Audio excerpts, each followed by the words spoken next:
everybody, welcome to my kitchen. Today I'm going to show you how to make world peace cookies. World peace cookies were brought to America by the cookie queen of America, Dory Greenspan, from France, where she learned the recipe from a French pastry chef.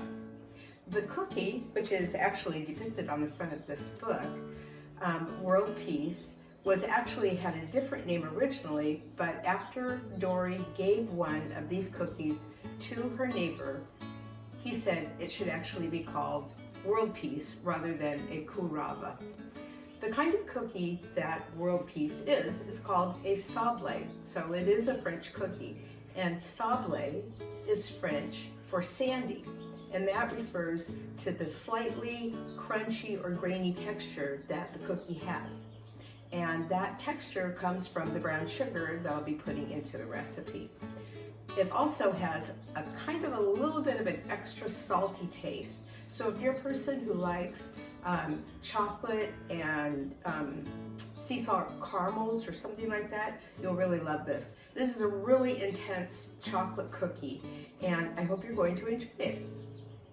First, I want to start off by talking about some of the ingredients that I use. Of course, like any baked product, flour is a really important part of the recipe. When I'm baking for the general public, I always use King Arthur. I love King Arthur flour because, first of all, the company is employee owned, which I think is really great, and it's the oldest flour company in America. It's been around since the 18th century. That's the 1700s. So they make really, really great flour products, and they have a wonderful website that sells all kinds of different flours and different ingredients, and I buy a lot of things off from there, including most of the ingredients that I use that are specialty items like vanilla or cocoa, which I'll be talking about in just a second. They also have a lot of pans and different kinds of tools. What's more, if you have any baking question whatsoever, you can call their helpline, and there are people there who will talk with you about and answer your questions about whatever it is that whatever question you have. So I love King Arthur. So anyway, most of the time when I'm baking for the general public, I use this. However, the most important person in my life, my husband Joe, is allergic to American wheat, even something that's as good as King Arthur. And so once on a trip to Europe, we learned that he didn't have a problem with French flour. So for anything I bake that Joe is going to eat, I use this. I buy this on Amazon. It is not cheap, but if you are a person who has a problem with American wheat, you might try La Farine. And this is a T55 flour, which means it's an all-purpose flour. The thing about this flour, though, is that it requires less moisture. It has less protein in it than the King Arthur flour does. So you'll have to make a little bit of adjustments sometimes in some recipes, like pie crust, for example. You don't need to add as much water, or if you're making bread with it. So anyway, this is what I use at home for those of you who have problems with American wheat. Next, in all of my baking recipes, I use baker's sugar. This kind of sugar dissolves more easily in any baked recipe than just your regular granulated sugar. But you could use just regular granulated sugar and you'll be fine. It's just, I love to bake, and so I always look for the finest ingredients and those that are going to have probably the best result. And this is, it's also called caster sugar if you're in England, or if you watch the Great British Bake Off, they talk about caster sugar. It's just more finely ground.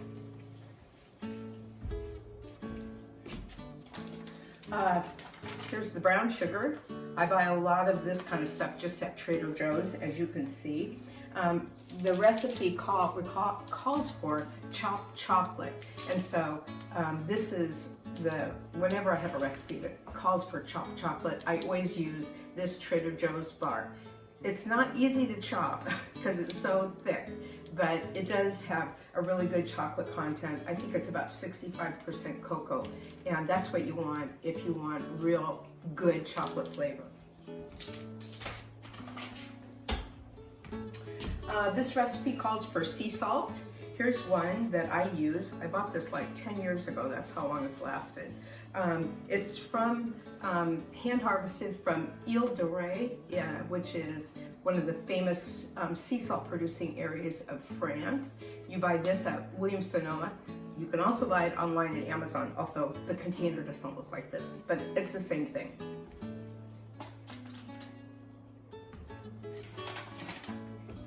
Finally, the cocoa that I use, this recipe calls for both chopped chocolate and cocoa.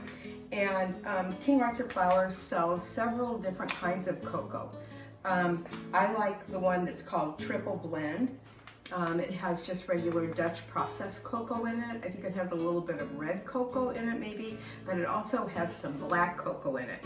But I mix part of this with more black cocoa, which has a more intense chocolate flavor, and it's very black, as you'll see when I get ready to measure it and put it into the cookie dough. And finally, Joe loves vanilla. For those of you that have the recipe already for this cookie, you'll find that the recipe calls for 1 teaspoon of vanilla. Joe loves vanilla so much, and he has such a refined vanilla detector that I put in a tablespoon instead of a teaspoon of vanilla. And I always buy this Mexican vanilla. I buy it from King Arthur because it has the strongest, most intense vanilla flavor. It is not cheap. For this little bottle right here, which is 8 ounces, it costs you 50 bucks, but it's really good vanilla. So you can get that from King Arthur as well. You probably buy it on Amazon too if you want, but you know, I'm conflicted about Amazon, so I buy it from King Arthur. Okay, so that's all I have to say about all the ingredients I'm going to be using. Tips that I have for everybody is to buy yourself a scale if you really love to bake, and one that measures in grams and in ounces. The reason that I use a scale and encourage other people to do so is because it's far more precise than measuring in volume. So like in the United States, most of the time we measure flour and sugar and everything like that in terms of cups, but that cup of flour, say, can weigh different amounts depending on how fluffy the flour is. But if you have a scale and you weigh it, you're always going to have the exact right amount that the recipe calls for. Nowadays, more and more recipe sites and cookbooks are coming with both weights and also measurements in volume. And so that makes it really handy. Otherwise, sometimes if you have an old cookbook, you have to then go to Google and figure out, you know, how much does a cup of flour weigh in grams. But these days, like I said, a lot of people are putting the gram measurements in there because more and more bakers are actually weighing their ingredients rather than measuring by volume. So now I'm going to measure the cocoa that I need, and I need 34 grams of cocoa. And I told you that I use a blend of the Triple Blend. Oh wait, I need only 28. Oh, it's so nice that cocoa clumps together because then you just pick it up and put it back in there. So I usually use more of the Triple Blend than I use of the black because this is so much more intense.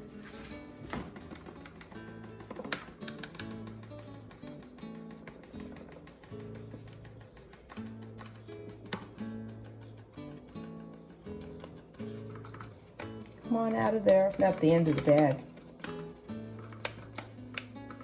There we go. So you can see, if my cameraman looks closely, how much darker the black cocoa is than the regular Triple Blend. So it's way more intense. I always keep this mat separate from all the others to chop chocolate and nuts, because if you chop onions or garlic or anything else on your mat, the flavors may permeate the mat, and you don't want your chocolate to taste like onions. The recipe starts out with calling for you to sift the flour, the cocoa, and the baking soda together. Sifting is such a hassle, don't you think? I do. When I was a kid, I used to skip it all the time. But the thing is that when you do sift, you get rid of the lumps, and while there's not many lumps in this flour, there's always lumps in cocoa. So you don't want any lumps in your cookies of just pure cocoa. That would be bad. So anyway, we start by sifting.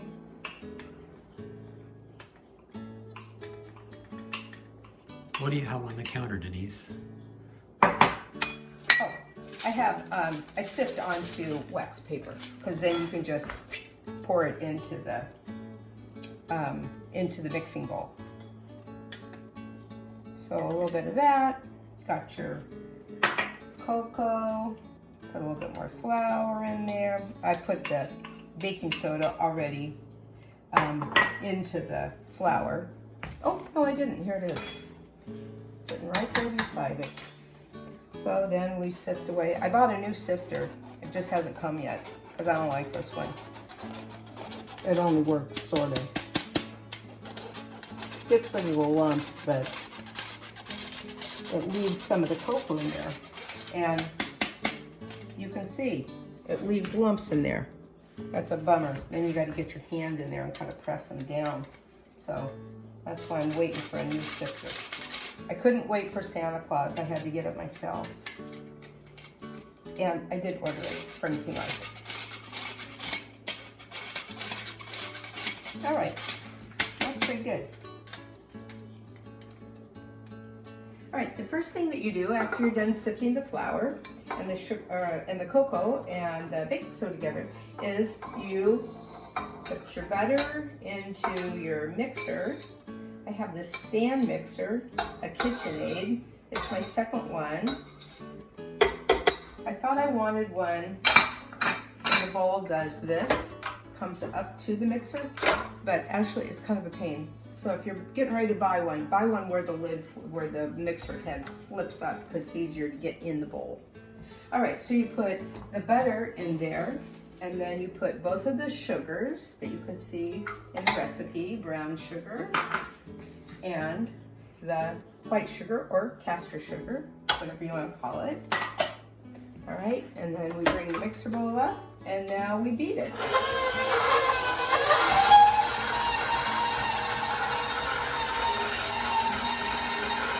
That's kind of loud. I know. This mixer, I don't know why it makes that noise. It's always made that noise since I first got it. If you have one of these and it makes this noise, let me know, because I keep thinking I should call it KitchenAid and tell them about this noise, but I haven't done so. And I've had it for probably 5 years.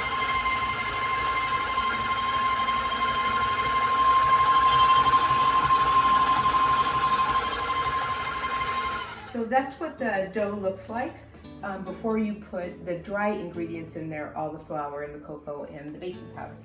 So since you've sifted it onto a nice piece of wax paper that's very flexible, you just pick it all up and you dump all of the dry ingredients in there all at once.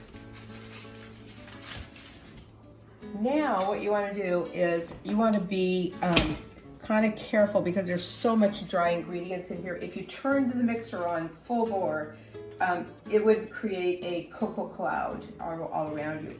So what you want to do is just kind of pulse it a little bit until you can see that those dry ingredients are mixed into the butter and the sugar and the vanilla and the other things that are in there.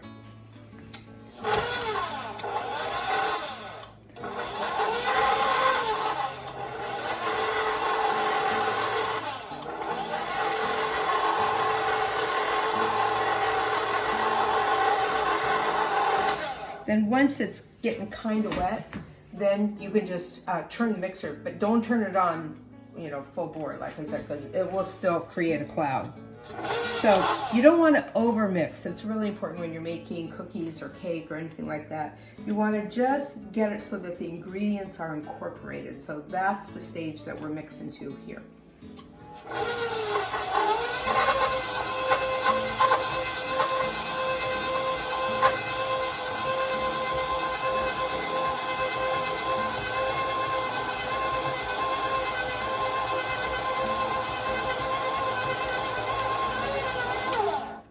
So you can see how there's still some dry ingredients in the bowl here, and I'll have Joe come forward so that he can see it. But mainly things are kind of starting to get wet there. Now we're going to add the chopped chocolate.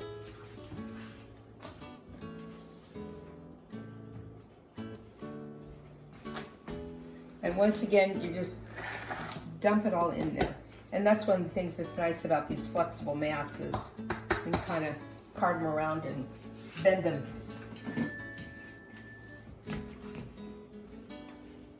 Now again, you just want to mix it a little bit, not too much, just so that that chocolate gets incorporated.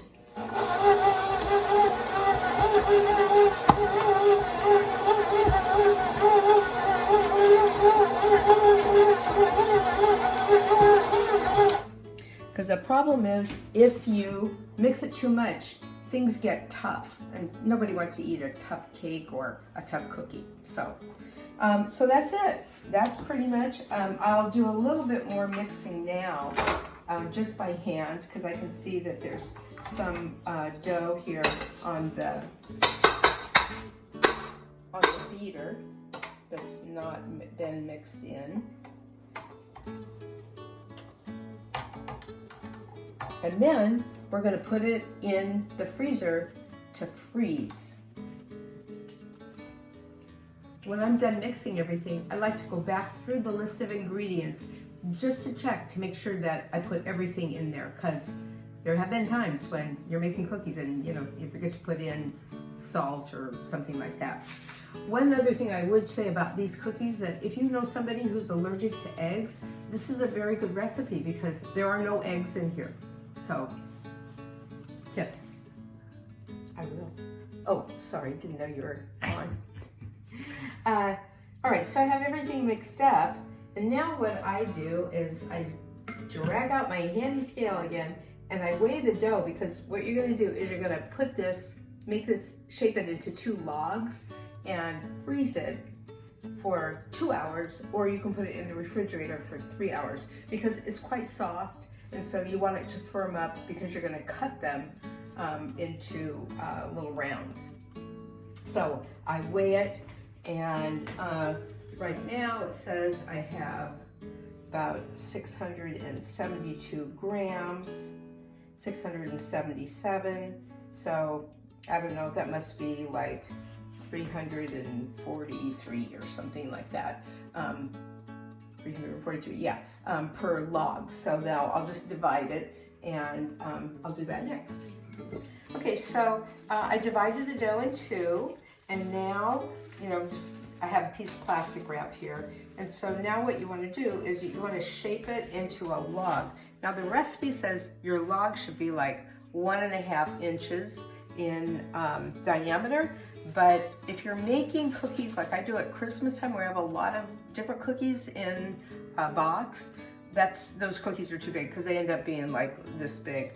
So I usually only go for like 1 inch because they spread. So you want to shape the log into 1 inch, about that big. And it just takes some kind of rolling, it's like Play-Doh, except it's chocolate and delicious.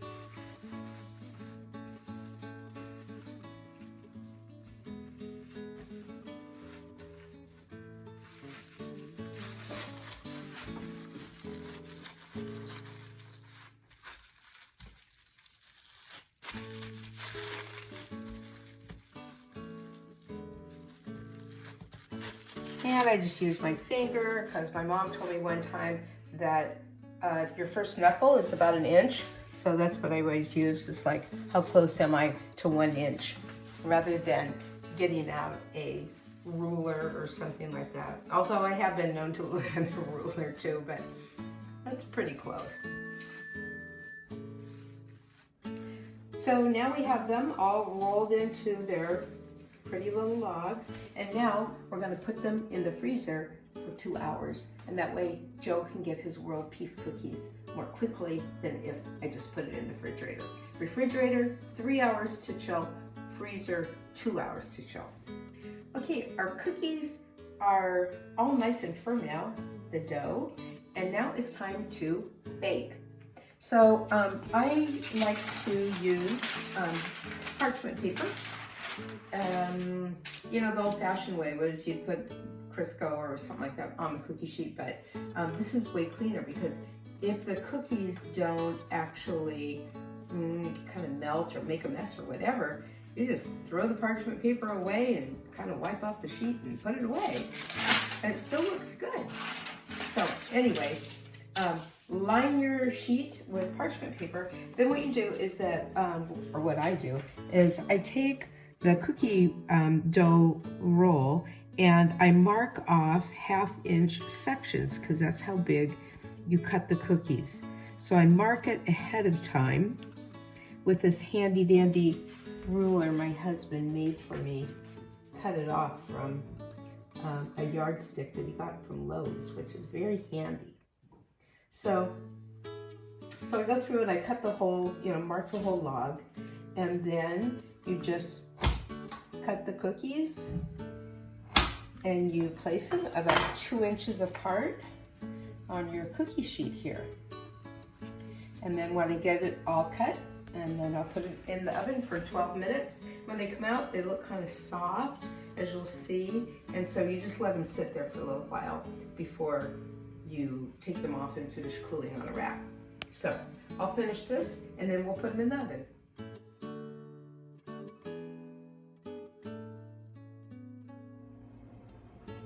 Okay, the timer went off, so we're ready to take them out. Ooh, they smell really chocolatey. All right, so now we just put them over here on one of the racks. And you just let them cool there until they're like completely room temperature. So we'll do that. And then I think I know somebody who's ready for cookies. So here they are, world peace cookies. And the reason that they're called world peace is because if everyone ate these, there would be world peace, which is a wonderful sentiment for right now.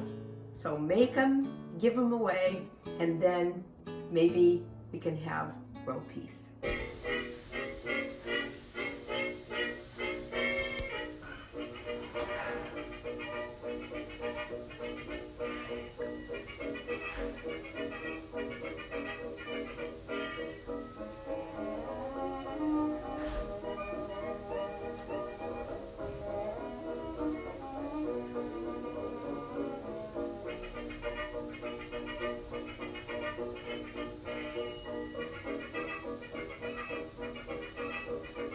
Vai and pace.